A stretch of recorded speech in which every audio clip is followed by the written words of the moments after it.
শয়তান, কোন ইবলিস, কোন দাজ্জাল বুঝাইলো এই আমাদের মহিলাদেরকে যে রমজান মাসে শাড়ি গহনা 3 পিস জুতা সম্পূর্ণ নতুন কিনতে হয়?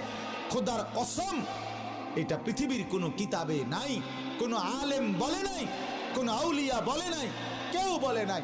ইবলিস ছাড়া, শয়তান ছাড়া, দাজ্জাল ছাড়া আর কেউ বলে নাই। এটা দাজ্জালে বলছে, দাজ্জাল, শয়তান ইবলিসে বলছে। তোমরা ছেলেরাও মনে রাখো, ঈদ মানে নতুন কোনো জুতা না, ঈদ মানে ইবাদত।